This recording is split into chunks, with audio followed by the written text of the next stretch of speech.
Bonjour à tous, j'espère que vous allez bien. J'ai décidé aujourd'hui de vous lire des extraits, des gros extraits de Correspondance maçonnique 1777-1783 de François Labbé, Franc-maçonnerie, illuminisme, Rose-Croix d'Or, stricte observance. Alors, ma lecture sera à la fois un petit pied de nez aux pseudo-historiens ou débunkers de complots soi-disant qui voudraient nous faire croire qu'il n'y a eu aucun lien entre la franc-maçonnerie allemande ou autre et les Illuminés de Bavière, entre autres bêtises que ces gens-là peuvent dire. Eh bien, on va leur montrer que si, il y a eu des liens, et ce genre d'ouvrage universitaire très bien renseigné est là pour nous le prouver. Donc, je vais vous lire d'abord petit résumé du livre. Donc, l'auteur, il est spécialiste, entre autres, d'Anacharsis Clotes. Il a publié des travaux sur les relations franco-allemandes et sur la franc-maçonnerie au XVIIIe siècle. Voilà, je vais essayer de vous trouver le lien du bouquin et vous le mettre ci-dessous. Bon, il est assez cher, je crois, mais ça vaut le coup. Donc, la correspondance maçonnique entre le maître en chaire de la loge Saint-Charles de Mannheim, l'orateur de la Royal York de Berlin, et deux des principaux illuminés de Bavière est échangée entre 1777 et 1783, c'est-à-dire pendant ces années cruciales pour l'évolution de la franc-maçonnerie, aussi bien en Allemagne qu'en France. Dans ces documents se lisent certes les espoirs que ces hommes mettent dans la fraternité à laquelle ils appartiennent, mais aussi leur déception, leur frustration de voir que, tels décisifs modernes, ils ne parviennent jamais au bout de leur quête. On est confronté à leur désarroi face à la multiplication des systèmes, à leurs tentatives pour comprendre, au choc de leurs espérances en des finalités extraordinaires et des tendances rationalistes profondes qui les habitent. On y lit encore le poids des difficultés matérielles, la crainte des autorités qu'on doit ménager, le hasard des circonstances qui bouleversent les certitudes péniblement établies. Documents humains et historiques, ces lettres nous parlent encore de ces Français alors si nombreux à vivre en Allemagne, à imaginer un monde meilleur, sachant, comme l'écrit l'un d'eux, que le délire d'un homme qui rêve au bonheur de ses frères est quelque chose de respectable. Correspondance maçonnique 1777-1783. Cette chose sublime et simple tout à la fois, Claude-Étienne Lebeau de Nance. Le délire d'un homme qui rêve au bonheur de ses frères est quelque chose de respectable, comme je viens déjà de lire lettre de Bader à Costanzo du 27 avril 1780. Préface. Dans ma thèse, soutenue à l'université de Rennes, sous la direction des professeurs Jacques Brinck et Daniel Ligou, j'avais entre autres tenté de montrer que la franc-maçonnerie du siècle des Lumières devait avant tout s'appréhender dans sa dimension européenne. Jusqu'au tournant des années 1740-1745, certains maçons avaient eu l'ambition de donner au concept de centre de l'Union une signification dépassant le cadre des loges, en voyant dans la nouvelle confraternité une organisation susceptible d'aider à remédier, en sus du travail sur soi, mais tout est lié puisque la pierre parfaite doit s'appareiller au mur non moins parfait du temple à construire, au désordre apparent du monde, d'après la Renaissance, au chaos sur les plans religieux, politiques, philosophiques. Il faisait de ce chaos la source de tous les maux, comme le montre l'historique des constitutions maçonniques d'Anderson, particulièrement dans leur traduction universelle réalisée par de la Tierce. Ces maçons, se retrouvant dans des loges portant le plus souvent le patronyme de l'Union, rêvaient, mais plus que rêve n'était-ce pas raison, d'un monde harmonieux dans lequel la tolérance, l'égalité bien comprise, la fraternité, seraient les harmoniques d'une vie marquée par le progrès, le goût des sciences et du savoir, et une éthique tout axée sur l'honnête homme, à la fois franc-maçon, citoyen de son pays et du monde, philosophe et chrétien au sens le plus écuménique du terme, c'est-à-dire au sens le plus large, qui embrasse toutes les religions. On va dire le plus universel, voilà. Certains héros de la franc-maçonnerie, comme justement Louis-François de la Tierce, dont j'ai eu la chance de découvrir les principaux éléments de la biographie, ont pu croire être bien près de la réalisation effective de leur rêve, entre guillemets, en 1741-42, alors que la couronne du Saint-Empire romain germanique change de dynastie et que la puissance autrichienne paraît mise en échec dans sa politique hégémonique, puisque le gouvernement français y prend une part déterminante en envoyant le maréchal de Belle-Île à la tête de la délégation la plus importante. Versailles soutient alors l'héritier des Wittelsbach contre François de Lorraine, pensant ainsi affaiblir ou pour le moins ne pas permettre un surcroît de puissance à l'Autriche, et retrouver dans une Europe en redéfinition son rôle d'arbitre, voire renouer avec les visées de la politique du grand siècle quant à la couronne du Saint-Empire germanique, couronne en perte de pouvoir s'il en est, mais couronne prestigieuse tout de même. La loge L'Union de Francfort est inaugurée à grands frais pendant les cérémonies du couronnement du nouvel empereur Charles VII. Elle est érigée le 1er mars 1742 et définitivement constituée le 27 juin. L'édition internationale, en langue française, la langue universelle de la traduction-adaptation due au marquis protestant de la Tierce, du livre des constitutions maçonniques, est publiée par l'éditeur Warentrapp le 2 mai 1742, solennellement et publiquement à cette occasion, avec un texte complété par des documents renforçant cette image de l'ordre des francs-maçons, dont le fameux discours de Rancé, en position centrale, probablement parce que de la Tierce et ses amis ont voulu y lire un texte fondateur expliquant la noblesse, avec toute la polysémie de ce mot, de l'ordre, son ancienneté, son implantation dans une chrétienté encore unie, mais un ordre, ou plutôt une confraternité, pour reprendre le terme que lui préfère de la Tierce, également tourné vers l'avenir et le progrès. Les membres de l'Union, pour la plupart, font partie des légations participant à l'élection. Les francs-maçons francfortois, donc de Francfort, soutiennent la candidature du prétendant bavarois. Leur constitution dans la ville libre et l'aval accordé à la politique poursuivie par l'envoyé français, le fameux plan allemand de Belle-Île, n'est pas un hasard. Les frères voient dans l'événement l'occasion de donner à leur fraternité une dimension internationale et éthique conforme à la philosophie qu'expriment les constitutions de 1723 et 1738. Alors je fais juste une petite parenthèse. Le contexte de l'époque, là au milieu du XVIIIe siècle, on avait Francfort, c'était une ville qui abritait notamment les premiers Rothschild connus comme négociants et banquiers. Peut-être le père, Mayer Amschel, qui vivait dans le quartier juif de Francfort. Donc c'était l'époque des premiers Rothschild qui avaient eu des velléités d'expansion.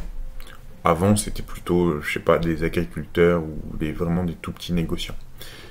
Fin de la parenthèse pour le contexte de Francfort que vous ne connaissez pas tous. Voilà, c'est une ville particulière de la Hesse, je crois, qui est importante à plusieurs niveaux depuis pas mal de temps. Voilà, fin de la parenthèse.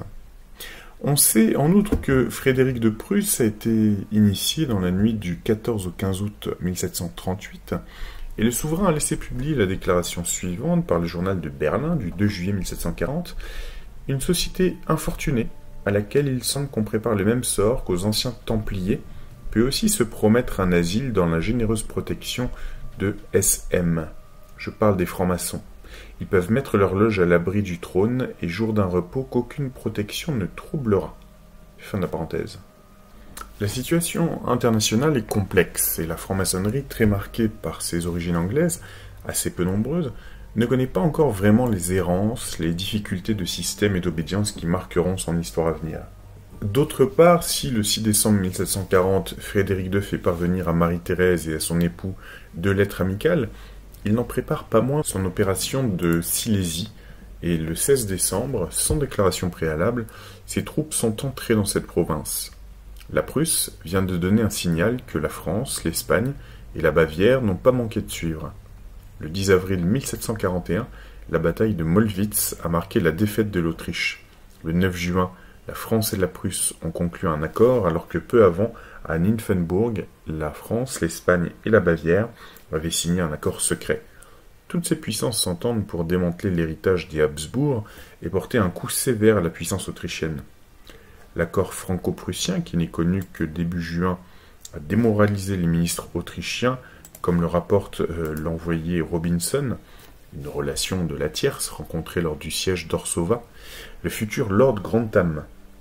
Le cabinet anglais conseille à Marie-Thérèse de céder la Silésie et il prévient François de Lorraine de l'accord de Nymphenburg le 24 juin.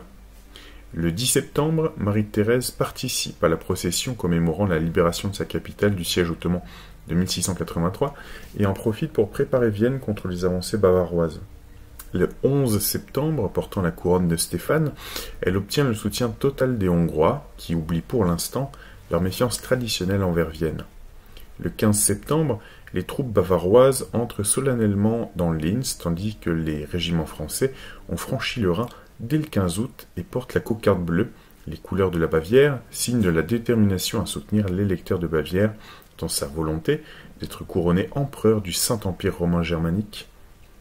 Richelieu et Mazarin avaient déjà souhaité établir aux frontières françaises un glacis de principautés satellites et faire de la Bavière un allié particulièrement inféodé pour mieux réduire la puissance menaçante de l'Autriche.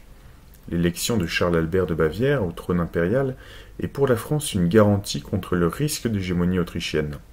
Prague et la Bohême sont aux mains des troupes franco-bavaroises et Marie-Thérèse se voit contrainte, pour s'assurer un répit, de signer la paix de Breslau le 11 juin 1742 qui consacre les nouveaux droits de Frédéric sur la Silésie. Les troupes autrichiennes reprendront Prague et la Bohême. Munich tombera le 13 février 1743 avant que Marie-Thérèse ne se rende à Prague pour son couronnement. Par la suite, l'Angleterre, après la chute du franc-maçon Walpole, s'alliera à l'Autriche contre la France et l'Espagne. Marie-Thérèse mariera sa sœur Marianne au duc Charles de Lorraine et tournera ses regards vers la Lorraine et les anciens territoires d'Empire.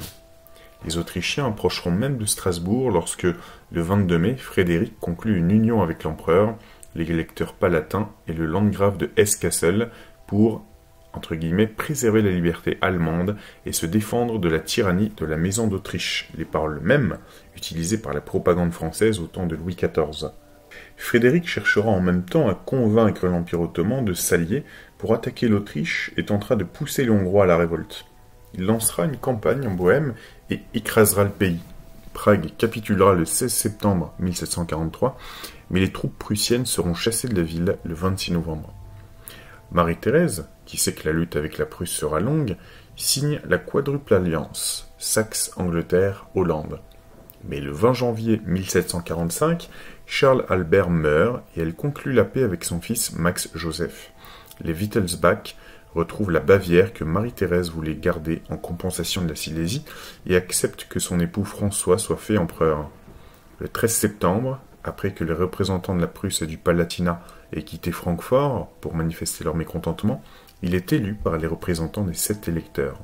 Globalement, la politique de la France a en grande partie échoué, même si l'Autriche ne retrouve pas sa situation d'avant les événements.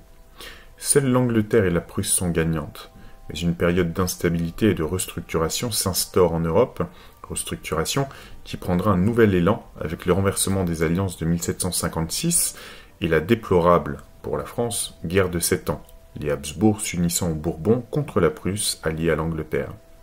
Dans ce contexte de grandes manœuvres politiques et militaires, les francs-maçons des loges de l'Union de Francfort, qui obtiennent, sur demande du 6 novembre 1742 de leur frère le plus âgé maçonniquement, le marquis de Latierce, que l'Union de Londres transmette au grand maître John Ward leur souhait d'être inscrits sur le matricule de la Grande Loge d'Angleterre. Réponse positive le 8 février 1743. Ces maçons semblent appartenir à un réseau de loges dont l'Union est le patronyme générique, qui provient grâce à des frères tous passés par l'Union de Londres, au Portugal et à Paris, John Custos, en Espagne, Charles de Labelli, en Saxe, Steinhell, qui est un membre influent de la délégation saxonne à Francfort et l'auteur d'un livre fort lu, Le franc-maçon dans la République. En Hollande, Vincent Lachapelle, en Allemagne, de la Tierce, en Russie, le baron Kettler, dédicataire de la traduction de la Tierce. Alors, je voulais faire ici une deuxième petite parenthèse. Tout à l'heure, j'ai parlé des Rothschild pour situer l'époque aussi, et puis des grandes tractations politiques et économiques qui prenaient lieu à Francfort, mais je tiens à préciser qu'à l'époque, dans la maçonnerie officielle, a priori, je pense pas qu'il y avait de juifs qui étaient acceptés en loge. Il fallait être, paradoxalement, un bon chrétien, respectable, enfin selon les termes de l'époque, etc. Donc, officiellement en loge, pas de maçons. Par contre, on ne sait pas ce qu'il en était des arrière-loges, on ne sait pas ce qu'il en était aussi des contacts entre les maçons et les juifs influents. Et ça, c'est quelque chose dont on ne retrouve pas forcément des traces, enfin, faudrait chercher. Par contre, on sait qu'il y avait déjà des organisations comme le B'nai B'rith qui étaient organisées comme la maçonnerie. Alors, est-ce qu'il y a eu des passerelles entre les deux? Peut-être. De la même manière qu'il y avait entre les chrétiens et les juifs des rapports commerciaux, puisque les chrétiens n'acceptaient pas l'usure de l'argent, mais les juifs, oui, venant des chrétiens, donc, par exemple. Donc, on peut pas dire qu'il n'y a jamais eu de lien entre tous ces gens-là. Voilà, fin de la parenthèse. Donc ces loges, marquées par l'origine réformée du nombre de leurs membres, par la personnalité et les discours du chevalier Rancet, par la pensée de Leibniz, de Fénelon, de Pierre Poiret, par les écrits de l'abbé de Saint-Pierre, confiant en l'auteur de l'Anti-Machiavel, 1740, les partisanes du plan allemand de Belle-Île, avaient pu croire que le sacre de Charles Albert participerait de la mise en place d'un Saint-Empire redéfini, au-dessus des partis et des querelles de la politique européenne, sur des bases morales, les Lumières et une chrétienté œcuménique, tolérante, dépassant les clivages imposés par les réformes et les schismes, un empire dégagé de l'emprise politique et servant pourtant de charpente morale aux États séculiers gagnés par l'idéal maçonnique de paix, de fraternité, de tolérance, de vertu et de progrès. Cela n'était possible qu'avec un empereur comme l'électeur bavarois, pas avec un empereur autrichien, en raison de la puissance de l'Autriche.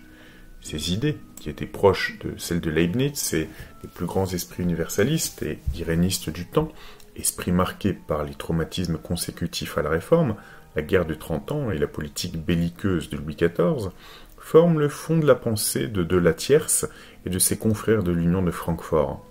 Ces maçons avaient pu rêver, l'espace d'un sacre, de se placer sous la protection de l'empereur des Romains, de revivifier ainsi cet empire qui n'existait quasiment plus que pour le décorum, d'en faire le vecteur d'une franc-maçonnerie morale, ouverte aux lumières de la raison, ciment d'une tolérance vraie dans une chrétienté libérée des scories apportées par le dogme des églises au cours des temps. Alors, petite parenthèse, ça on retrouve souvent dans des écrits, cette chrétienté débarrassée des scories apportées par l'église. Donc en fait, ils sont critiques envers le clergé. Et ça pourrait se rapprocher de ce qui a existé depuis quasiment les débuts du christianisme, c'est-à-dire les gnostiques, qui font partie de ce qu'on pourrait appeler la chrétienté ésotérique, cachée, même si beaucoup de chrétiens disent qu'il n'y a pas de christianisme ésotérique. Bah si, selon les autres en face, il y en a une. Et il y a vraiment un combat entre gnostique et chrétienté officielle, avec un clergé, avec la présence du Vatican, d'un pape. Il y a un combat qui est interne depuis très longtemps probablement. Les croisades qui étaient menées contre les albigeois, les cathares, etc. Est-ce que finalement... Et puis les Templiers aussi. Est-ce que finalement, même si ça n'était pas dit officiellement, est-ce que ces différents courants ne vénéraient pas, ne pratiquaient pas la gnose? Ça, c'est une bonne question à se poser. Mais on a souvent cette question du clergé corrompu, etc. C'était aussi la vision d'Adam Weishaupt, dirigeant des Illuminés de Bavière, qui parlait paradoxalement de la doctrine pure du Christ. Donc c'était ni un sataniste, ni un incroyant. L'idée, c'était se débarrasser de la corruption et des dogmes limitatifs imposés par le clergé, mais pas de la doctrine de base en elle-même. Voilà, fin de la parenthèse. Donc vous voyez, je reprends, chrétienté libérée des scories apportées par le dogme des églises au cours des temps et marquée par les horreurs des derniers siècles passés, donc référence à l'Inquisition, une chrétienté des origines. Donc voilà, c'est ces origines auxquelles il faudrait s'intéresser. Est-ce qu'ils considèrent que les origines étaient gnostiques? Parce que certains, par exemple, considéraient que l'un des deux Saint Jean, voire même le Christ, aurait été gnostique. Je continue. Ils avaient cru ainsi réussir à rapprocher les hommes, les réunir pour accéder au souverain bien, la paix, fondement de progrès et d'harmonie, une harmonie en définitive inscrite dans le projet divin tel qu'Anderson l'interprétait dans son historique des constitutions maçonniques de 1723, et qu'avait souligné de la Tierce dans sa traduction. Le risque de voir cet empire continuer à donner un surcroît de puissance à l'Autriche semblait banni avec Charles Albert. Ils imaginaient ce Saint-Empire comme une structure transnationale, européenne et politique assez forte pour garantir la paix tout en conservant leur indépendance aux États et rééquilibrés quant à leur puissance respective. La dimension religieuse ne pouvait être qu'œcuménique et la franc-maçonnerie serait garante de l'éthique. En effet, cette nation spirituelle dont parle déjà Rancet dans son fameux discours adressé au cardinal Fleury, dont la dimension philosophique serait constituée par la franc-maçonnerie, dont la chrétienté formerait la substance spirituelle et le Saint-Empire la structure fédérative temporelle, ne s'imposerait pas aux États. Ses membres, comme le maçon dans sa loge, demeureraient attachés à leur souverain et respectueux de leur religion, comme le prescrivent les devoirs du maçon. La loge, en quelque sorte microcosme d'une organisation appelée à s'étendre au monde. Inutile de dire que le projet maçonnique, probablement d'ailleurs initié à partir de l'Angleterre de Walpole, comme les autres projets forgés dans ces années de bouleversement, ne tiendra pas. Le marquis de la Tierce se rendra certes à Berlin après le couronnement de 1742 en compagnie de l'envoyé prussien Degenfeld, dans la capitale de ce royaume dont le souverain est réputé être philosophe et avoir été initié au mystère de l'art royal. Il rencontrera Valory, le représentant de la France. À Berlin et Potsdam, on lui rendra, selon ses aveux, tous les honneurs possibles. Après 1745, le marquis cessera étrangement d'être un maçon actif et on sait les transformations que la franc-maçonnerie connaîtra à partir de 1742-1745, se détournant pour une part de préoccupations essentiellement éthiques et philosophiques dans un vaste mouvement qui, par la multiplication des grades et des systèmes, des grandes loges et des obédiences, aboutira à la maçonnerie moderne. Les maçons, en fait, n'auront été qu'un des instruments d'une politique européenne en train de se redéfinir, et au lieu de parvenir à une Europe plus unie, sous le triple sceau d'une chrétienté retournée à ses premiers principes, du Saint-Empire romain redéfini, pensé comme une superstructure capable de fédérer les royaumes particuliers sans abolir leur existence, et d'une franc-maçonnerie garante d'une éthique humaniste et philosophique, afin de créer une union enfin susceptible d'amener cette paix perpétuelle entre les peuples dont on discute alors tant, au lieu de ses finalités idéales. Dès avant l'épisode de Francfort, la Prusse manifeste des intentions peu pacifiques, la France pense reprendre la main à l'Autriche, l'Angleterre cherche à s'imposer davantage encore dans tous les domaines, le jeu politique est partout présent. Alors, petite parenthèse, ouais, ce Saint-Empire romain germanique de l'époque fait penser actuellement à l'obsession allemande et de certains Européens des Länder, c'est-à-dire une Europe des Länder, c'est-à-dire où il n'y aurait plus vraiment de nations, mais des régions qui constitueraient cette Europe. Et on voit bien, enfin, moi je sens qu'en France, on nous prépare tout doucement à ça. Par exemple, vous allez en Bretagne, vous avez les panneaux en français qui sont traduits. En Occitanie, pareil. Enfin, l'Occitanie, c'est un terme large, mais dans certaines régions du sud-ouest de la France. En Alsace, pareil. En Corse, j'imagine que c'est le cas. On nous prépare petit à petit à quelque chose, j'ai l'impression. On renforce aussi les langues régionales dans les écoles. Ah oui, j'avais oublié le Pays Basque aussi. Alors, tout ça, c'est très bien, mais ça prépare un petit peu les esprits à peut-être un éclatement futur de nos États-nations en Länder. Et on voit que le rêve de cette Europe de petits royaumes ou de régions est là depuis très très très longtemps. Je continue. Les guerres vont déchirer les États et l'Europe moderne des nations rivales se met en place. La philosophie se confine dans les salons, la religion dans les églises. Quant à la morale, elle cède le pas à ce qu'on appellera le pragmatisme. Le roi philosophe, l'auteur fameux de l'anti-Machiavel, devenant le plus machiavélique des souverains. Les francs-maçons, privés de leurs grandes idées, se chercheront d'autres finalités. Le jeu social aidant, les loges vont se multiplier. Louis-François de la Tierce se retirera du débat public. D'autres frères continueront probablement à croire en cette mission civilisatrice de la franc-maçonnerie, mais ils seront vite rattrapés par la multiplication des systèmes et des rites, la franc-maçonnerie devenant, particulièrement en France et en Allemagne, une sorte d'auberge espagnole où chacun apporte ce qui lui convient, un besoin de sociabilité, l'exercice de la philanthropie, des recherches considérées comme philosophiques ou morales, des songeries romanesques à une époque où les œuvres de chevalerie d'un comte de Tressan, par exemple, et celles de ses nombreux épigones enchantent des naïvetés alchimiques, tout simplement des momeries comme l'écriront certains adversaires, tels que le musicien Louis Travenol. D'autres encore chercheront à utiliser les loges pour imposer leurs idées politiques ou religieuses. Quelques-uns en feront leur gagne-pain, comme ce chevalier de Beauchesne qui, de sa roulotte, proposait patentes et systèmes, grades et bijoux rituels contre espèces sonnantes et trébuchantes, empochant les contributions de ceux auxquels il promettait la lune. Vous voyez, il y en a toujours eu. Si le marquis de la Tierce semble donc abandonner le maillet vers 1750, tout en restant fidèle aux idéaux ayant présidé à sa traduction des constitutions, en Allemagne, nombreux sont les Français établis dans le pays qui continuent à propager la franc-maçonnerie sous une forme ou sous une autre, parfois d'ailleurs en restant très liés au pays de leur origine. Si la langue française est souvent parlée par l'aristocratie et la bourgeoisie établie, ces Français, en revanche, particulièrement quand ils sont au service ou au contact, maîtres de langue, précepteurs, artistes, ingénieurs, de cette intelligentsia, parlent assez peu l'allemand.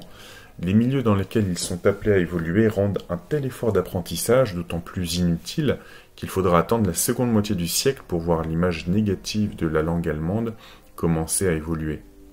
Ce n'est qu'en 1780 que dans un discours célèbre, rédigé en français, publié immédiatement par la Gazette littéraire de Berlin, Frédéric II laissera entendre qu'il considère l'allemand comme une langue de culture et lui prédira pour plus tard un véritable avenir. Il existe donc un peu partout dans les pays allemands des loges qui ne travaillent qu'en langue française et qui ont été souvent les premières fondées par ces Français immigrés ou par des militaires en captivité. Berlin, par exemple, la première création est d'origine française. Une loge berlinoise en particulier, la Royal York de l'Amitié, bénéficiera d'un certain renom dans les pays allemands du dernier tiers du XVIIIe siècle, voire bien au-delà. Cette loge, dont un des animateurs sera Claude-Étienne Lebeau de Nance, 1732-1792, originaire de Besançon, comédien et régisseur de théâtre, journaliste, écrivain du second rayon, est lié à une loge de Mannheim que Lebeau a probablement, sinon créée, au moins ressuscitée. Une première loge, Saint-Charles, y aurait en effet été fondée en 1745, puis aurait assez rapidement disparu ou serait entrée en sommeil. Dans un procès-verbal du convent de la loge Royal York de 1777, on peut en effet lire « Le frère Lebeau de Nance avertit que pendant son séjour à Mannheim, il avait présidé comme maître en chaire une loge écossaise constituée par Charles Stuart d'Écosse à Mannheim. » Réalité ou légende, le nom de la loge s'expliquerait alors, à rapprocher du chapitre des hauts grades de la Constance d'Arras, qui aurait reçu ses constitutions du prince Charles-Édouard Stuart le 15 avril 1745. En 1755-56 donc, elle reprend vie, sous l'impulsion probable de Lebeau de Nance. Celui-ci vient effectuer un séjour de 2 années comme comédien et secrétaire des princes à Parme, où il a été initié.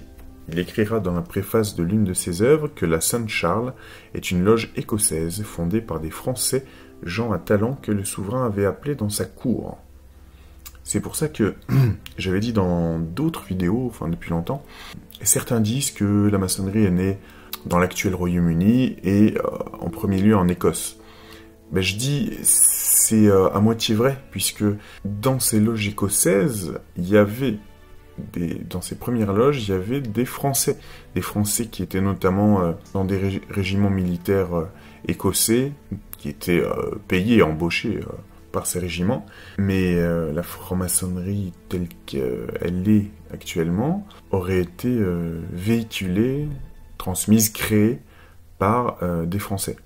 Mais la période est difficile. La guerre de 7 ans, les inondations catastrophiques de la ville de Mannheim en 1758, une politique de développement qui s'allie à une grande rigueur font que cette loge, si elle a continué à fonctionner, l'a fait de manière assez confidentielle, comme le laisse entendre une autre déclaration de Lebeau.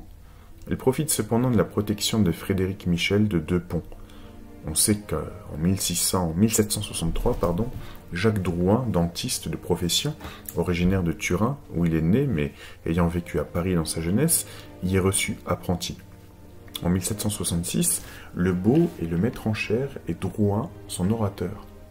Les jésuites de la ville, ayant médit de la loge, Lebeau et son secrétaire obtiennent la rétractation du prédicateur qui les avait attaqués. Leurs arguments sont sans réplique. Cette action, largement diffusée, fait beaucoup pour la gloire de l'ordre en Allemagne et pour Lebeau de Nance qui a su mener l'affaire avec brio. À la mort de son protecteur, la loge semble à nouveau être entrée en sommeil en 1767. En 1773, son maître en chaire, Lebeau, quitte la ville pour Berlin et la loge se disperse un an plus tard. En 1777, cependant, Drouin, poussé par d'anciens frères et de nouveaux postulants, prend officiellement contact avec la Royal York de l'Amitié, à laquelle appartient désormais son ami et ancien maître en chaire, qui s'est installé dans la capitale prussienne pour y occuper les fonctions de régisseur auprès de la Comédie Française de la ville. On souhaite relancer la Saint-Charles de l'Union, et la Royal York paraît à même de fournir les constitutions qui légitimeront ce nouveau départ. La suite de l'histoire est fournie par la correspondance de deux loges, qui se trouve en grande partie aux archives de Berlin-Dahlem, donc cote 515 de 1910 de 1926, Geheimes Staatsarchiv Preußischer Kulturbesitz, correspondance en grande partie tenue par les deux amis Drouin et Lebeau. Ayant obtenu de l'actuelle loge la Royal York l'autorisation de consulter ces archives, j'ai découvert, mais sans être ni le premier ni le seul, un véritable trésor. Lettres officielles et privées, procès-verbaux, patentes, instructions, rituels se rapportant à une infinité de grades, jusqu'en 1785 et majoritairement en français. Il m'est bien entendu impossible de rendre compte de la totalité de ce fonds. La quantité de documents, leur diversité, impliquerait un travail d'équipe. Cependant, j'ai voulu tenter de faire le point sur les années 1777-1783, parce que ce sont des années cruciales pour l'évolution de la franc-maçonnerie, aussi bien en Allemagne qu'en France. C'est juste avant la Révolution française. Dans ces documents se lisent certes les espoirs que les hommes de ce temps mettent dans la fraternité à laquelle ils appartiennent, mais aussi leur colère de voir que les choses n'aboutissent pas, que tels des Sisyphes modernes, ils ne parviennent jamais au bout de leur recherche. On est confronté à leur désarroi face à la multiplication des systèmes, à leur désespoir parfois, à leur tentative pour comprendre, au choc de leurs espérances en des finalités extraordinaires qui entrent en conflit avec des tendances rationalistes profondes. On y lit aussi le poids des difficultés matérielles, les contributions qu'il faut payer, les loyers qu'il faut régler, les fêtes qu'on veut organiser, le poids des autorités et des circonstances. Documents humains et historiques, il est probable que pour les chercheurs avertis, ces vieux papiers n'apporteront pas de lumière nouvelle. Mais ils ajouteront sans doute une dimension profondément humaine à un moment de l'existence des loges au XVIIIe siècle. Ils montrent de l'intérieur les conflits et les espoirs d'hommes dans le fond bien peu différents de nous. Donc ici on a un exemple des documents qui ont été trouvés par l'auteur dans ses archives. Instruction pour le travail hermétique dans le grade physique des chevaliers du soleil, par C.E. Lebeau de Nance. Ce livret s'adresse aux amateurs de la haute science, enfants de la lumière, vous qui êtes parvenus au sanctuaire secret où réside la vérité, approchez. La finalité est de lever le voile qui cache la vérité sublime au regard des mortels. Nous avons dit dans vos grades précédents, éléments de la haute science hermétique, que tout consistait pour parvenir au but désiré, à imiter la nature dans ses opérations. Dieu, en débrouillant le chaos simple, le divise en 4 parties, 4 éléments inertes quand ils sont seuls. Dieu, en plaçant chaque principe ou élément dans sa sphère, le délivre des entraves qui le tenaient dans l'inertie. Les 4 éléments et les 2 genres, masculin et féminin, sont ensuite définis et illustrés. Le ciel et l'air correspondent au père, au principe mâle, à l'agent, tandis que l'eau et la terre sont à rapprocher de la mère, du principe féminin, du patient. La première matière, ne fait aucun doute, était l'eau chaotique, ou une vapeur que le grand architecte fit résoudre en eau. À proprement parler, cette première matière, quant à son essence, était de double qualité, savoir l'eau de l'esprit, tant visible qu'invisible. L'esprit et l'agent, l'eau le patient. C'est de ces deux choses que tout se régénère, se soutient, se propage et se corrompt de nouveau pour former de nouveaux êtres. Tout votre savoir consiste à savoir allier comme il convient les éléments. Prenez garde de vouloir opposer deux éléments extrêmes, c'est-à-dire deux éléments contraires et ennemis. Jamais vous n'en pourrez rien produire. Suis la théorie des corps... Alors, pardon, petite parenthèse, on avait déjà des connaissances bien avancées à cette époque. Je vous laisse imaginer ce que le fait de faire rencontrer matière-antimatière, si je ne me trompe pas, dans le collisionneur de Hadron, au CERN, à Genève, qui sont probablement des amateurs du chaos, puisqu'on a cette danse cosmique de Shiva qui est dans la cour du CERN.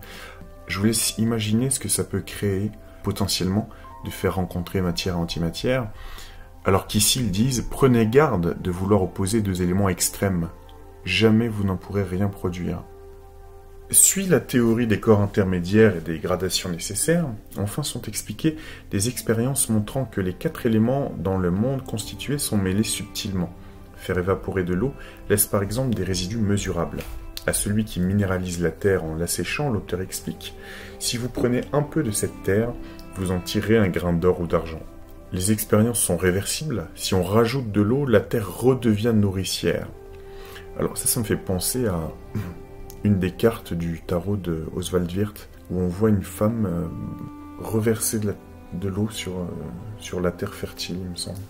Au bout de toutes ces expériences qui servent à connaître la création, se trouve la définition de l'esprit universel. Ainsi, transformer le volatile en fixe et inversement permettra d'approcher le secret de la vie pour former un seul et même corps, le fameux cercle permanent d'Hermès. Donc Hermès Trismégiste. Voilà donc un exemple de document qui va être retranscrit dans le livre. Donc le contexte. Les auteurs des lettres. Jacques Drouin, Claude-Étienne Lebeau de Nance. Claude-Étienne Lebeau de Nance est né en 1735 à Besançon dans une famille aisée de bonne bourgeoisie. Son grand-père, Louis-Claude Lebeau, était avocat général du Parlement de la province. Des dons intellectuels, l'appui d'un précepteur talentueux, le collège de la ville, ont permis à Claude-Étienne d'effectuer des études solides et de se préparer à entrer probablement sans vocation évidente, poussé par sa famille, chez les Capucins de Besançon. Selon des rumeurs difficiles à vérifier, alors qu'il était encore novice, par amour, il jette le froc et s'enfuit vers l'Italie avec l'élu de son cœur, qui avait pour nom Suzanne Delahaye, ou Delahaye, sa future épouse. Une charmante pièce poétique contenue dans son portefeuille conservé par les archives de Munich nous renseigne d'ailleurs sur les tendres sentiments qu'il portait à celle-ci. Il se rend donc à Parme, où l'attire un ami appartenant à la troupe de théâtre français, et la réputation de libéralisme des souverains et du Premier ministre d'origine française, le célèbre Léon Guillaume de Thillot, à propos duquel, dans ses carnets de Munich, il ne tarit pas d'éloges. C'est aussi à Parme que Condillac exercera ses talents de précepteur auprès du jeune duc. À Parme, il est reçu dans la loge maçonnique en novembre 1755. Au bout de 2 années, il quittera l'Italie pour rejoindre la cour de Schwetzingen, où naissent au moins 2 de ses enfants. L'électeur Charles Théodore acceptera d'être le parrain de l'un d'eux. Il intègre le théâtre de la résidence de l'électeur palatin, ce théâtre où Voltaire fait représenter, entre autres, la première de ses pièces les plus modernes. Il y devient un des principaux acteurs et responsable des mises en scène et des fêtes princières, publie des textes officiels comme l'épithalame sur le mariage de Frédéric Auguste, électeur de Saxe, et Amélie Auguste, princesse palatine de Deux-Ponts. Il accompagne même les jeunes époux sur les bords du Danube. Il poursuit son activité maçonnique à Mannheim, en qualité d'orateur et de maître en chaire de la loge Saint-Charles de l'Union, qu'il a contribué à créer peu après son arrivée en 1756. Il défend avec brio et succès l'ordre des francs-maçons contre les attaques que lui font subir les jésuites de la ville, particulièrement le père Ignace Franck, ce qui lui vaut une certaine notoriété en dehors même des frontières du Palatinat. Juin-juillet 1766. Il sera vénérable de cette loge jusqu'en 1774 au moins. Ayant probablement reçu des propositions avantageuses, il poursuit vers 1773 ou 1774 sa carrière à Berlin en qualité de comédien, puis de régisseur de la Comédie Française à partir de 1775. Il organise également les spectacles de Montbijou et de Potsdam, les résidences princières et royales. Il a la chance de donner, avec bonheur selon ses contemporains, la réplique au fameux Lequin lors de sa tournée en Prusse. Lorsque Frédéric II ferme cette comédie en avril 78, il est de ceux qui rédigent plusieurs mémoires destinées au roi, mémoires qui ne sont en rien des suppliques.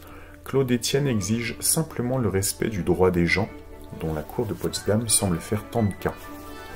Plusieurs comédiens ont renoncé à d'autres contrats en France pour rejoindre Berlin et se retrouvent désormais sans emploi ni ressources. Ces tentatives coûteuses et belliqueuses, ces tentatives pour convaincre le roi échouent, celui-ci s'est engagé dans une politique coûteuse et belliqueuse. Toute économie lui semble bonne à prendre. La plupart des camarades de Lebeau se réfugient alors à Rheinsberg sous la protection du prince Henri, le frère de Frédéric II. Lebeau pense pour sa part à d'autres solutions. Il s'adresse en vain au théâtre de Bordeaux, hésite cependant à quitter Berlin, où ses enfants étudient. Il subsiste en donnant des cours de français qui sont d'ailleurs très prisés. Un de ses élèves, Guillaume de Humboldt, lui restera toujours lié et publiera même son premier article dans la gazette qu'il va diriger. Il fait imprimer et vendre des chansons maçonniques, puis ses discours prononcés en loge. Il devient le lecteur de la future reine de Prusse Frédéric, se tourne en même temps vers le journalisme et prend en 1781 la succession du franc-maçon et académicien Joseph Dufresne de Francheville, à la tête de la Gazette littéraire de Berlin fondée en 1764, dont il poursuivra la publication jusqu'à sa mort en 1792. Il n'aura de cesse de se battre pour le rétablissement d'un théâtre français à Berlin, et dans sa Gazette, 6 septembre 1790, il fait état d'une correspondance à ce sujet avec le roi de Prusse, tractation qui aurait abouti, selon lui, sans le décès du souverain. Donc ici, on a, dans le livre, on a un fac-similé de la lettre d'origine.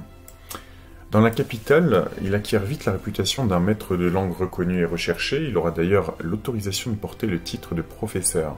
Il fréquente les académiciens et les salons, les diverses sociétés de pensée de la ville. Parallèlement, il continue sur sa lancée courtisane de Mannheim, en se mettant de plus en plus au service de la princesse de Prusse, dont il reçoit une pension non négligeable que, devenue reine, elle continuera à lui verser.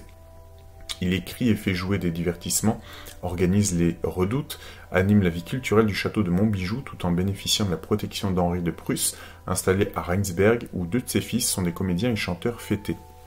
Alors, petite parenthèse ici, on retrouve ce paradoxe, ou peut-être cette naïveté de certains grands électeurs ou princes des États allemands de l'époque, de la même manière que qui financent certains conspirateurs. Je donne un exemple. Adam Weishaupt, à partir du moment où son ordre a été confondu en 1785 ou 86, il est allé se réfugier dans un État voisin à la Bavière, et jusqu'à la fin de sa vie en 1830, c'est-à-dire pendant 45 ans, il a été entretenu par grand électeur, un prince, alors même que un des buts de sa conspiration était d'abolir les privilèges des rois, des princes, etc. Donc il mendie un petit peu quand même pour vivre auprès de ces mêmes gens puissants contre lesquels il conspirait. Donc c'est quand même assez extraordinaire. Fin de la parenthèse. Chargé d'une nombreuse famille, il est obsédé par l'idée, sinon de ne pas pouvoir subvenir à leurs besoins, au moins de ne pas leur offrir une éducation suffisante. Il y parviendra au-delà de ses espérances. Pierre, un de ses fils, également musicien de talent, devient très vite ami, secrétaire et confident du prince Henri. Un autre de ses enfants fera carrière dans l'armée prussienne, le général Lebeau de Nance et de Lagny, un ami de Lazare Carnot, qui sera aussi un maçon important et l'auteur d'un essai maçonnique. Au premier regard, Lebeau ne semble pas avoir laissé d'importants ouvrages à la postérité, hormis ses discours maçonniques. Sa gazette est par contre d'un intérêt certain. Les opinions qu'il manifeste en matière de poésie ou de théâtre sont novatrices et méritent d'être lues. Cette gazette littéraire de Berlin, bien que de diffusion modeste, est aussi un document du temps, car elle illustre cette période de transition au cours de laquelle l'aura culturelle française en Prusse perd de son éclat, alors que la langue allemande et les productions nationales augmentent en nombre et en qualité. Cependant, si Lebeau n'a pas publié d'œuvres majeures, certains de ses poèmes, ses manuscrits, un tour de plume étonnant, montrent qu'il avait des qualités qu'il préféra sans doute mettre sous le boisseau pour de simples raisons alimentaires. Comme beaucoup d'intellectuels de son temps, il n'a pas osé dépasser le simple rôle de poète de cour, qui lui garantissait sinon un certain confort, au moins une manière de sécurité. Il a écrit quantité de divertissements, d'intermèdes, d'épithalames, d'odes, de poésie de circonstances qu'on lui commandait. Trop longtemps, il n'a pas eu assez confiance dans ses propres talents, se contentant par exemple de traduire avec brio vers 1750 Shakespeare, puis de faire don du manuscrit à son protecteur, mais se refusant à envisager une publication qui aurait peut-être gêné sa situation de comédien-régisseur aux ordres d'un grand. Il laisse d'ailleurs entendre certains regrets à ce propos vers la fin de sa vie, alors que la Révolution est en passe de transformer la France et les esprits. Il veut voir dans cet événement le signe de la régénération de la pensée française, emprisonnée par des siècles de monarchie et d'aristocratie. Il ose alors revendiquer et envisager de publier des œuvres plus personnelles et libres d'inspiration, comme sa famille ridicule, Berlin 1789, et tout un portefeuille de pièces manuscrites qu'il croit susceptibles d'aider au renouveau de la muse dramatique française, appelée de ses vœux, mais qui ne verront pas le jour. Sa gazette donne l'image d'un homme certes admirateur des classiques français, mais au sens voltairien, un être sensible qui dénonce la sécheresse et l'artificialité d'un classicisme poussé à l'extrême, mais là aussi, il cherche avant tout à satisfaire ses lecteurs et à ne pas les choquer. Les critiques du Lessing de la dramaturgie de Hambourg, les revendications des auteurs du Sturm und Drang, la découverte de l'âme populaire, le problème d'une langue française qui doit évoluer et tenir compte de l'environnement où elle est parlée, ne sont pas restés sans influence sur lui et en font un véritable médiateur culturel. Mais il se tient sur ses gardes et n'ose pas toujours pousser ses raisonnements. La Gazette est un de ses gagne-pains et il ne veut pas fâcher son électorat, Pas son électorat, son lectorat. À la croisée des chemins, classique et pré-romantique, exigeant et souple, partisan seulement d'une certaine exigence formelle, il est ouvert à une inspiration large, à une langue moins figée. Il reste bien sûr admirateur du génie français, tout en se refusant à y voir l'origine dans un prétendu caractère français, un génie de la race, à la différence de Rivarol qu'il n'admire pas, même s'il se sent obligé de le défendre dans son journal. Il est plus proche des conclusions de Johann Christoph Schwab, l'autre lauréat du discours sur l'universalité de la langue française, expliquant la supériorité française par le travail des écrivains et le rôle des gouvernements. Il est aussi conscient que cette supériorité ne peut être éternelle et que l'Allemagne, par exemple, est en pleine évolution. Tout cela, il le laisse enfin, toutefois, plus entendre qu'il ne le proclame. Enfin, Lebeau est l'auteur du livre Fait par force, une satire publiée anonymement, très critique à l'égard de ce qui s'écrit et se publie. En 1784, au plus fort d'une querelle du français qui déchire Berlin, paraît ce livre étrange qui s'attaque certes à un nouveau venu dans la capitale prussienne, Jean-Charles de Lavaux, ou là, plus loin, Vaux, un maître de langue fort ambitieux qui prétend rétablir le bon français à Berlin et semble bénéficier de l'écoute royale, mais le livre par force va beaucoup plus loin. Son auteur règle ses comptes avec le monde de la littérature en Allemagne et en France où les mœurs littéraires ne seraient pas différentes. Il dénonce avec esprit et malice l'absurdité d'un système de production et d'écriture qui ne fait pas place au vrai talent et ne sait que promouvoir les modes les plus futiles, le mauvais goût, le plagiat déguisé. Tout cela, la plupart du temps orchestré par des libraires sans scrupules qui ont fait du livre de la littérature un objet de spéculation, un produit de consommation. On imprime par vénalité ou vanité, par fatuité ou pour vendre comme le prouvent les foires telles que celle de Leipzig ou de Francfort, qui existent toujours, pour lesquelles de véritables ateliers concoctent des ouvrages susceptibles de rapporter de l'argent. Il cloue aussi au pilori tous ces prétendus écrivains qui, par vanité le plus souvent, acceptent d'être les instruments de ce commerce. Il s'en prend à tous ceux qui font de la littérature un moyen, alors que pour lui elle devrait être un besoin, l'expression d'un tempérament. C'est pourquoi d'ailleurs il accorde au moins autant d'importance à l'inspiration qu'au travail. Il ne s'agit en rien d'un pamphlet ou d'une pesante démonstration. L'auteur, à la façon du Diderot de Jacques le Fataliste, utilise une fiction dans laquelle il intervient avec humour à de nombreuses reprises. Cette fiction, par sa grossièreté feinte, est en elle-même une dénonciation des mauvais romans, mais certains passages sont tellement habilement ménagés que le lecteur ne peut que se laisser prendre au piège de ces facilités, et ce n'est que la voix ironique de l'auteur qui peut lui redonner la distance nécessaire et lui expliquer mezza voce, par exemple, que derrière l'émotion artificiellement créée se dissimulent des procédés déjà 1000 fois utilisés. Le narrateur est un jeune homme enlevé par de mystérieux individus qui lui imposent leur volonté, une sorte de maçonnerie noire, qui possède ses secrets, ses statuts. Il doit écrire un livre sous peine d'être assassiné, et on apprend que c'est en fait ainsi, par force, que se font presque tous les livres. Le jeune homme éperdu a recours à toutes les ficelles pour produire ce livre qui le sauvera.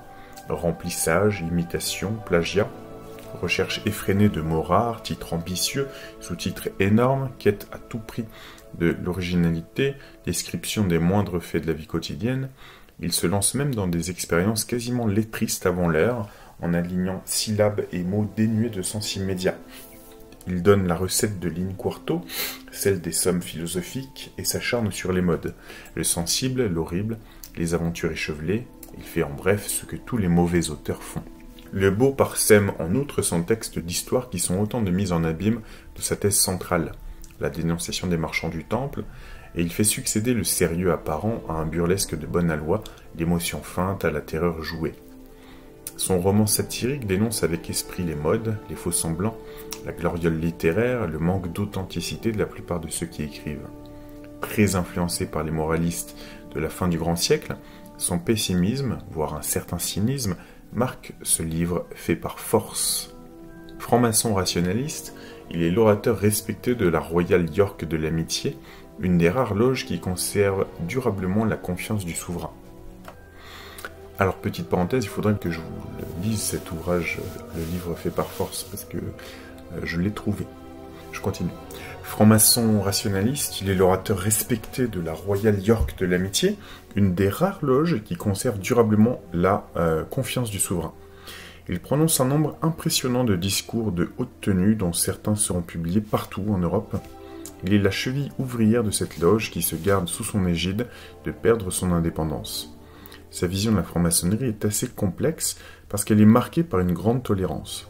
Il pense que tous les chemins peuvent mener vers les finalités qu'il assigne à l'ordre et qu'il ne faut presque jamais excommunier, mais toujours tenter d'aller dans le sens des forces qui se dessinent, quitte à redresser progressivement par le dialogue, l'exemple, l'éducation, les trajectoires quand elles sont trop fantaisistes. La franc-maçonnerie est pour lui certes une assise personnelle et une école des mœurs, mais aussi le vecteur des lumières et de la science, car il pense que tout est lié. La loge doit être ouverte sur le monde et avoir des préoccupations sociales, tout en demeurant fidèle aux obligations maçonniques. Si, à son avis, tous les frères ne sont pas susceptibles de parvenir à une conscience complète de l'essence de la maçonnerie, il est persuadé que chacun retire à son niveau un bénéfice de son initiation et qu'il n'y ait pas de hiérarchie, chaque frère parvenant à un mieux possible, et tous ces mieux possibles mèneront en définitive à un progrès des sociétés. Travailleur infatigable, il pense faire son bien de tout ce qui lui semble important dans les rituels et les systèmes qu'il étudie et s'ingénie à effectuer de grandes synthèses. Son code maçon, ou statuts et règlements tant généraux que particuliers pour l'usage et la conduite de la TS, l'ancienne TJ et TP Loge Française Royal York de l'Amitié, paru en 1789, en est une des preuves. En 1788, il deviendra d'ailleurs le maître en chaire de cette loge essentielle au devenir maçonnique de l'Allemagne. Cependant, il ne s'est probablement pas assez rendu compte de l'évolution de la Prusse. Il vit dans le microcosme francophone de Berlin. Le refuge est de moins en moins important. Les descendants des premiers exilés se sont peu à peu assimilés. Le français ne peut plus jouer le même rôle que quelques décennies auparavant. Le roi de Prusse, depuis 1770 au moins, considère en outre, comme la plupart des milieux intellectuels allemands, avec une certaine condescendance la culture française. Il est persuadé que ce royaume est entré en décadence, déjà à l'époque, et que ses contemporains de France ne sont plus dignes de la langue de Racine ou de celle de Voltaire.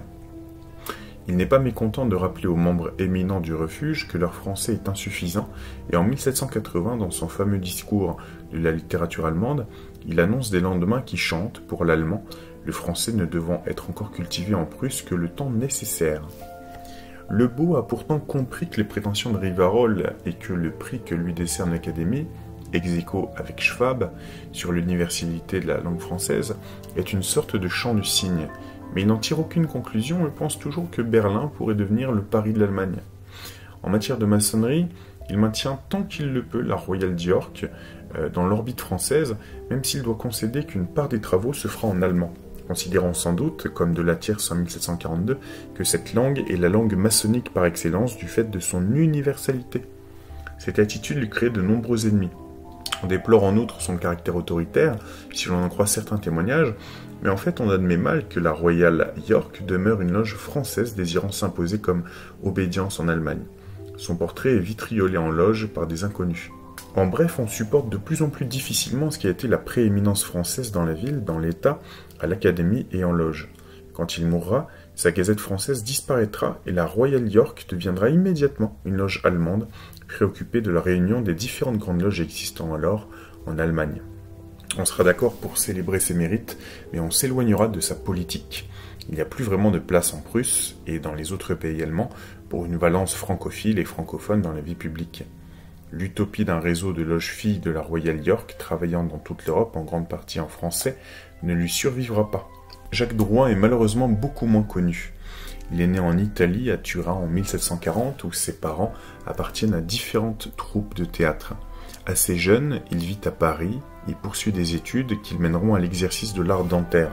Selon ses dires, il fréquente en particulier un savant chimiste qui l'iniera à cette science. Il a le goût de l'étude et de la lecture. Il obtient un emploi de dentiste à la cour de l'électeur Charles Théodore et sera un des premiers maçons reçus dans la loge vers 1700, dans la loge que vient d'initier le Beau de Nance. Il a dû perdre son épouse assez tôt. Vers 1780, il confie n'avoir à sa charge qu'une fille survivante et qui semble ne pas devoir sombrer dans la folie comme ses autres enfants. Lorsque Lebeau partira pour Berlin, il se chargera non sans réticence du destin de la loge de Mannheim. En 1783, il deviendra bibliothécaire de l'électrice en sa résidence d'Ogersheim, tout en continuant d'exercer son métier de dentiste auprès des enfants de l'électeur. Il multiplie d'ailleurs les activités, devient conseiller de commerce. Une lettre de Lebeau de Nance à Louis Formé, le fils du pasteur et auteur berlinois du refuge Samuel Formé, lui demande en effet un service fraternel lors d'un voyage à Paris, le 10 mai 1789. Je cite, « Si vous passez par Mannheim, tâchez de voir le frère Drouin, conseiller de commerce, chirurgien dentiste, de LLAASSEE, et ça doit être le nom de la loge, et bibliothécaire de Madame l'électrice. Peut-être sera-t-il à Ogersheim, à une lieue de Mannheim, par où le chariot de poste passe. » Cette lettre nous apprend ainsi qu'à cette date, il est toujours franc-maçon. L'almanach palatin de 1793 l'indique encore dans toutes ses fonctions. Il n'a pas été possible de découvrir plus de détails sur sa vie, ni de savoir quand et où il est mort. Ces lettres dressent le portrait d'un homme cultivé, rationaliste, philosophe, mais tout de même intéressé par l'ésotérisme et la quête spirituelle. Enfin et surtout, elles dévoilent une âme complexe et particulièrement attachante. La franc-maçonnerie allemande au XVIIIe siècle. Nous verrons à la lecture de cette correspondance que des systèmes aussi divers et concurrents que ceux des Rose-Croix d'Or, des Illuminés, des Innendorfians sont au centre des discussions. Un rapide résumé de l'histoire maçonnique allemande permettra au lecteur de mieux situer les débats. Les pays allemands forment au XVIIIe siècle une mosaïque de principautés, de comtés, duchés, de villes libres. Dans ces conditions complexes, les développements de la franc-maçonnerie ont été très différents suivant les régions. Sans entrer dans un détail qui n'intéresse pas ce livre, on peut dire qu'avant les conflits nés à la suite de la pragmatique sanction, les villes du Nord, essentiellement Hambourg, et les provinces très liées à l'Angleterre, le Hanovre, ont été les premières à accueillir celle-ci à partir de son berceau anglais. Pour le reste, les influences françaises seraient prépondérantes. Nombreux sont les contacts avec le royaume de Louis XV, jeunes gens effectuant leur voyage de formation en compagnie d'un précepteur, comme le jeune prince de Reuss, qui rencontrera en particulier Rancé. Alors là, je dois faire une petite parenthèse, parce que ça me fait penser à Theodor Reuss, qui sera un des rénovateurs des Illuminati, on peut dire, en fondant l'Ordo Templi Orientis en Allemagne. Alors, ici, Reuss, le prince de Reuss, ça s'écrit avec un headset, et Theodor Reuss, ça s'écrit avec 2 S, mais c'est la même chose en fait.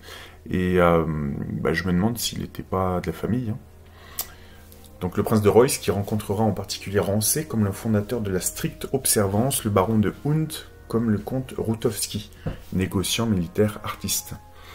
Puis, avec les années de guerre ou sources de conflits, Silésie, élection de Francfort, guerre de 7 ans, des loges militaires françaises se multiplient et essaiment parfois ou donnent naissance à un atelier civil lors de leur retrait.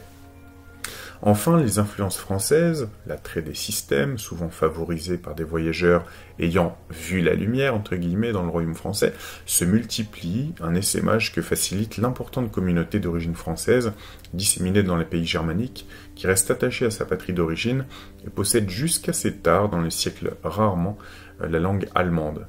Huguenots, certes, mais aussi comédiens, artisans, artistes précepteurs, et la forte proposition d'aristocrates et de bourgeois fortunés francophones. Ajoutons que le schéma se complique du fait de l'apparition au début des années 1740 de loges écossaises et de maîtres écossais qui parfois, au départ au moins, désignent deux réalités. La Grande Loge condamne en 1743, dans l'article 20 des ordonnances générales, ces maçons qui se prétendent supérieurs aux maçons ordinaires et se qualifient de maîtres écossais. Il s'agissait probablement de maîtres maçons se réunissant pour échapper à l'univers de la loge de plus en plus envahi par ces éléments qui n'auraient rien eu à y faire, les petites gens, le peuple probablement. Donc c'est-à-dire qu'ils auraient créé spontanément des hauts grades pour ne plus traîner dans les loges bleues quoi. Ce qui d'ailleurs aurait amené le duc d'Antin peu avant sa mort à penser à réformer l'ordre des francs-maçons, si on en croit l'abbé Perrault. L'auteur de la franc-maçonne, en 1744, allait déjà plus loin. Il assurait de la réalité de la large diffusion d'une maçonnerie ayant 7 grades et doutait de la représentativité de la Grande Loge. L'abbé Perrault, en 1745 toujours, fait aussi état d'un bruit parmi les francs-maçons touchant un certain ordre qu'ils appellent les Écossais, supérieurs à ce qu'on prétend aux francs-maçons ordinaires et qui ont leurs cérémonies et leurs secrets à part. Fin de la citation. Le parfait maçon, 1745, établit le même constat en parlant de maîtres écossais de la franc-maçonnerie. Il existe donc bien en France un double mouvement, celui de maçons désireux de préserver une vulgarisation qu'ils jugent dangereuse, l'ordre auquel ils ont adhéré, et celui de maçons, parfois les mêmes, qui commencent à développer des hauts grades, c'est ça, comme le prouvent d'ailleurs les statuts souvent cités de la Royale Loge Saint-Jean de Jérusalem de 1745, parlant de maîtres ordinaires, de maîtres parfaits et irlandais, de maîtres élus, d'écossais, puis de grades supérieurs. Un article lumineux de Pierre Mollier montre en ce qui concerne Berlin non seulement la présence de maîtres écossais à partir du 30 novembre 1742, date de création de la loge des maîtres écossais de l'Union, mais encore que ce grade est progressivement complété par une cérémonie chevaleresque un an plus tard et que le maître écossais peut être fait chevalier de l'ordre écossais. Il s'agit très vite d'un deuxième grade qui vient s'ajouter aux 3 grades traditionnels. On parle alors de loge écossaise, d'ordre écossais que l'on appelle aussi ordre de Saint-André. Bientôt, la loge écossaise L'Union se mue en une loge mère et des ateliers sont créés à Berlin et ailleurs, particulièrement grâce à un frère qui fait essaimer l'Union à travers l'Allemagne en conférant ses grades aux maçons d'expérience susceptibles d'aider par leur personnalité et leur position au développement de l'atelier. Il paraît donc établi que très tôt en Allemagne aussi se greffent des ateliers supérieurs sur certaines loges existantes et que l'engouement pour les grades, pour cette nouvelle chevalerie, ne se ralentira pas avant longtemps. Alors est-ce que l'auteur semble sous-entendre que c'est toujours la recherche de nombreux maçons actuellement? Je ne sais pas. Dans les cours exposés qui suivent, il a été bien sûr impossible d'entrer dans ce détail des loges et des ateliers. Hambourg, Allemagne du Nord. C'est en 1733 que le duc de Strathmore autorise 11 gentlemen allemands à fonder une loge dans la ville hanséatique et libre de Hambourg, dont les relations commerciales avec l'Angleterre sont privilégiées. Avant cette date, des loges ont pu être créées, mais il n'en reste pas trace. Des réunions de cette première loge, matricule 124, mais pas de nom, ont certainement eu lieu, mais aucun document ne les atteste. Il est probable que son existence ait été de courte durée. Il faut attendre le 6 décembre 1737 pour qu'une nouvelle loge de Hambourg voie le jour. Un officier hollandais, Charles Sarry, assume les fonctions de maître en chaire avec pour surveillant Ludwig von Auberg, un propriétaire foncier. Il jouera un rôle prépondérant dans l'initiation du futur Frédéric II en 1738. Et le chirurgien de la ville libre, Peter Karpser. L'érudit Peter Stuyven officie comme secrétaire. On se réunit chez un marchand de vin de la ville, Jens Arbien, la taverne d'Angleterre. Les archives montrent que les tenues se feront jusqu'au 26 mai 1739, et ce en langue française. On s'en tient pour les règlements antérieurs au livre des constitutions d'Anderson. Le protocole d'installation est également rédigé dans cette langue.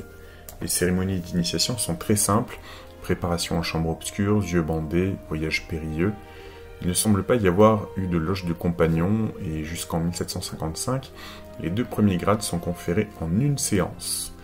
Un des membres de la loge est Daniel Kraft, un négociant et manufacturier, appartenant également dès 1736 à la loge parisienne à la ville de Tonnerre, ou loge Custos-Villeroy selon Pierre Chevalier. La loge qui initie également le baron de Schaeffer, le créateur de la maçonnerie suédoise, dont on reparlera. Les autorités de la ville réagiront assez promptement. Le Sénat, qui craint un rassemblement de déistes, d'indifférents, voire de libertins, prononce leur interdiction le 7 mars 1738. Mais il ne paraît pas que la force publique soit intervenue.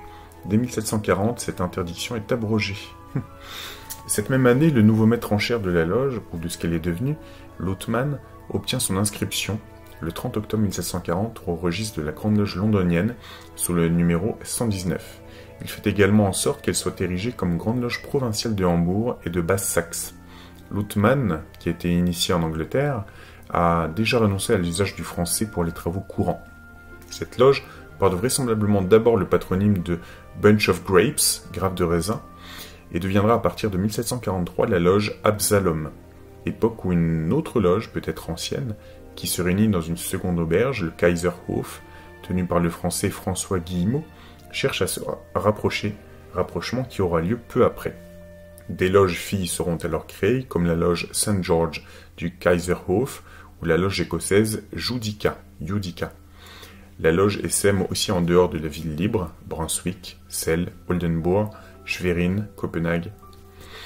Donc, petite parenthèse, c'est pour ça que je dis depuis longtemps, la maçonnerie en Allemagne, elle est arrivée là bien plus tôt et elle était plus répandue dans l'Allemagne du Nord que dans l'Allemagne du Sud, y compris la Bavière, etc., qui était beaucoup plus catholique, alors qu'au Nord, c'était des protestants.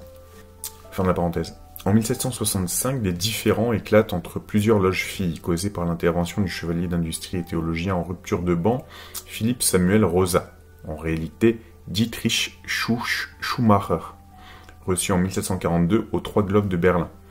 En juin 1762, ce personnage a créé un chapitre de l'ordre des Chevaliers de Jérusalem qu'il prétend subordonner au système de Clermont, qu'un officier français prisonnier à Berlin, le marquis Gabriel Filet de Lernay, avait fondé avec le maître en chair des Trois Globes, Frédéric Guillaume von Prinzen. Arrivé à Hambourg, il affirme être chargé de développer en Allemagne du Nord ce système et de créer un chapitre. Il séduit le grand maître provincial Jacob Jenisch, qui accepte un temps d'être le prieur de ce chapitre en devenir, mais qui comprend vite que les rêveries alchimiques, théologiques, astrologiques, kabbalistiques, physiognomoniques de Rosa sont dénuées d'intérêt et ne mènent à rien de concret. Il décide de rompre et en même temps de se séparer de l'Angleterre, fasciné qu'il est par cette nouvelle étoile montante qui est alors la stricte observance. Il ordonne que toutes les loges dépendant de son autorité soient dissoutes et prend donc parti pour la création du baron de Hund, dont le but apparent, qui est de renouveler l'ordre du Temple, lui semble prometteur. Tiens donc. Le nouveau système est cependant difficilement accepté par de nombreux maîtres en chair qui se refusent en particulier à accepter l'existence de supérieurs inconnus. Je vous en ai parlé de nombreuses fois de ces supérieurs inconnus. Une période de trouble s'ensuit malgré la présence de maçons notables comme Johann Joachim Christoph Bode, qui fera plus tard partie, petite parenthèse, des Illuminés de Bavière. 1730-1790, et les activités maçonniques sont quasiment en sommeil entre 1767 et 1773, alors que se multiplient parallèlement les ateliers des partisans de Zinzendorf, le créateur de la Grande Loge des francs-maçons d'Allemagne, sur lequel nous reviendrons. En 1773, de nouveaux maîtres en chair relancent les travaux, toujours sous la houlette de la stricte observance. La réputation des protecteurs de celle-ci, le duc Ferdinand de Brunswick ou le prince Charles de Hesse, fait que l'on se presse dans les nouvelles loges, dont le nombre augmente. Cependant, la stricte observance ne répond pas aux attentes et dès 1778, on constate une moindre fréquentation. Peut-être que les sièges des loges maçonniques sont devenus un peu plus déserts parce qu'ils ont été recrutés par les Illuminés. je sais pas. Dans tous les cas, comme c'est assez long, je vous propose d'en terminer aujourd'hui avec la première partie du livre. En fait, je vous dis à très vite pour la deuxième partie, dans laquelle on continuera à voir les liens entre la Rose-Croix d'Or, les Illuminés de Bavière et la maçonnerie. Pour l'instant, d'ailleurs, on n'a pas encore abordé les écrits, les liens avec les Illuminés de Bavière. Mais ça ne saurait tarder. Je vous dis à très bientôt.